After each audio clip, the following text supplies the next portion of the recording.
Right. I'm going to go through this lesson on free fall just because I can't be here right now, and this is not really any different than regular kinematics.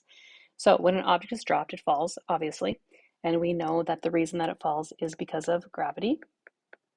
Now, an object is under the influence of gravity, then we say that it's in free fall. Now, technically, free fall means only gravity, no air resistance, and we know that that can't happen on Earth. But for the time being, we're going to just ignore air resistance and we'll bring that into play later. What you should have found from your lab is that the constant acceleration of gravity is 9.81 meters per second per second. This value can be found on your formula sheet on the backside under constants. So anytime we have a question where something is dropped or thrown in the air, we know gravity is at play, and the acceleration value, the A, will always be 9.81, but it won't be stated for you in the question. So you just kind of have to know that. So when we do these questions, it's just like regular kinematics equations. We're going to read our question, figure out our variables, find our formula, and substitute in. So a ball is dropped from the top of a 50-meter tall building. What is the velocity of the ball as it hits the ground? So we have 50.0 meters, we know that. We want to know what is the velocity, and it tells me also, another implied word here is that it's dropped. Okay, so that tells me two things. That actually tells me that the acceleration value is 9.81, because if it's dropped, gravity is going to make it fall. It also tells me that the initial velocity is 0. Okay, so when you read it was dropped, that's an implied VI is 0. It's going to drop all the way to the ground from the top of the 50-meter tall building. So my distance it's going to travel is 50 meters. I want to know the velocity as it hits the ground. So I want VF. Now, some students sometimes will say they think that VF is 0 when you're dropping an object because it stops when it hits the ground. I say if VF was 0, then you could drop an egg and it wouldn't smash. Okay, so VF, for the purposes of physics, is the velocity as it hits the ground. So that's what we're going to be calculating. So the formula that I want to use is 2AD equals VF squared minus VI squared. And we are going to solve for VF. So 2 times 9.81 times 50 equals VF squared, subtract 0 squared. So if you plug that into your calculator, you should get 981 equals VF squared. And then I know that I need to square root to get the VF by itself.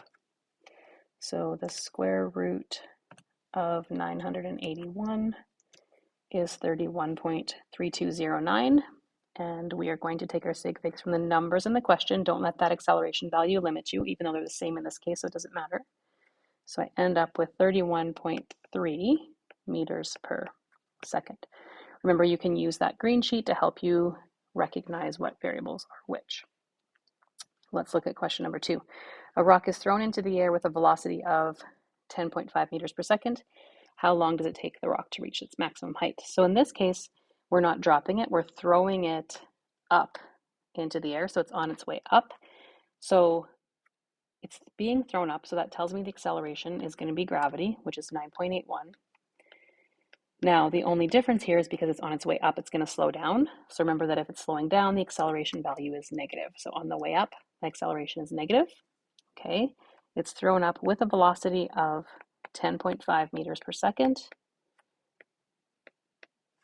And it wants me to know how long does it take. So it wants me to find the time for the rock to reach its maximum height. So at its maximum height, obviously I know that if I throw something up, it's going to come back down. At the very tippy top, what we have to realize is that if my velocity is increasing all the way up, it must instantaneously at some point before it changes directions actually come to rest. So that final velocity at the top is going to equal 0 meters per second. So the equation that I want to use there will be equation number 1. AT is equal to VF minus VI. And I'm solving for time. So I've got VF minus VI over A. So time is 0, take away 10.5, divided by negative 9.81. Now, if you forget to put the negative in for your acceleration, you're hopefully going to recognize your mistake because you'll end up with a negative time.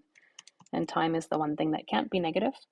So the time is 1.07 seconds. Okay, now this is a combination gravity / harder questions. So we're gonna buckle up for this guy. So it says a penny is thrown straight upward with a velocity of 13 meters per second from the top of a building 58 meters tall. what would the velocity of the penny be at ground level? So I like to draw pictures. So it says I've got a building that's 58 meters tall, and I'm throwing my penny straight up, and it's going to come back down. So if you remember when we derived these equations, I said 98% of the time distance and displacement are the same thing. This is a case where they are not. So I need you to remember that in the formula, the D stands for displacement. So in this question, my D is 58 meters, but because the penny lands 58 meters below where it started, I can say that my D is minus 58 meters. Okay, if I wanted to break this apart, you could technically break this into a two-part question where you take the part going up and the part going down and add the two. That's another way that you can do it, or you can do it as one long question. So the displacement is minus 58 meters. It's thrown up with an initial velocity of 13 meters per second. Okay, when you're putting the acceleration value, it's gravity in both directions. And the formula is actually smart enough to know, like if you put it in as a negative 9.81, because it's going to slow it down, it's going to know that when it gets to the top, it's going to start speeding up and come the opposite way, but with the same value. So that works itself out. And we want to know what is the velocity at ground level. Okay, now, so this seems fine. 2AD equals VF squared minus VI squared. So I've got 2 times negative 9.81 times negative 58 equals VF squared minus 13 squared.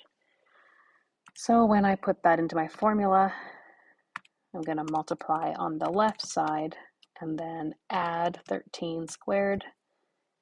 I get VF squared equals 1306.96, square root on both sides of the equation.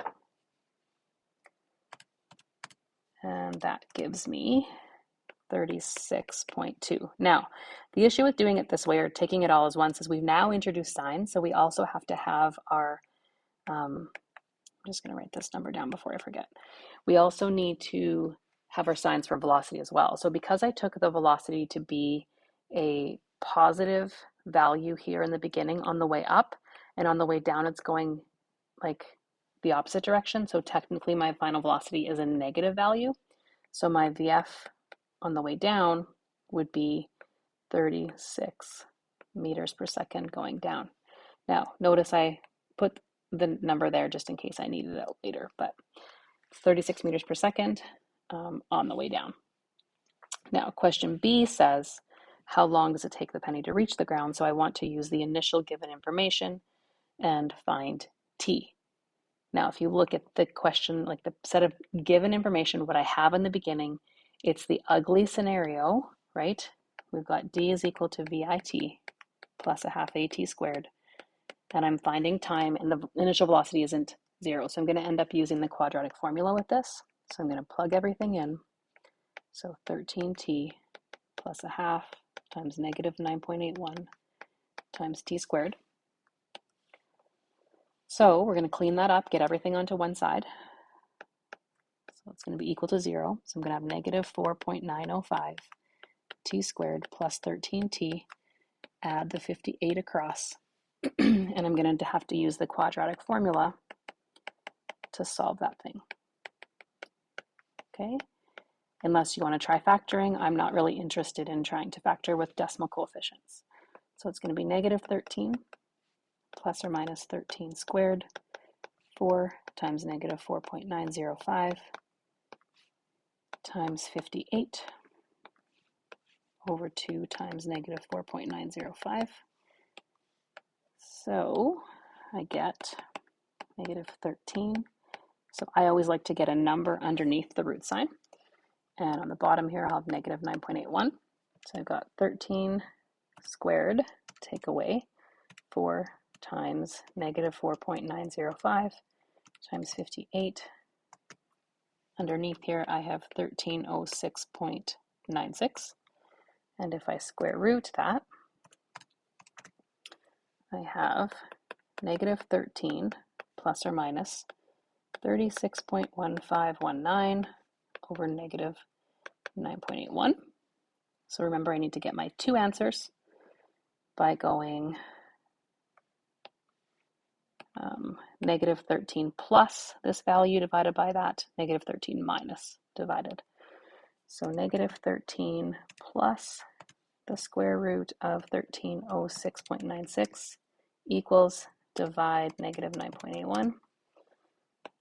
I get negative 2.36, and then I go negative 13, take away the square root of 1306.96 equals divide negative 9.81, gives me 5.01. Now we know that time is the only thing that cannot be negative, so this is an extraneous root. So the time that this is going to happen is at 5.01 seconds. Okay, so we're up in the math game a little bit. If you are interested in seeing how to do this in two parts and adding together the times, you can do that as well. You might avoid the quadratic formula if that's the case, but I can go through that with you if you'd like. Okay, so I want you to go ahead and work on the practice questions.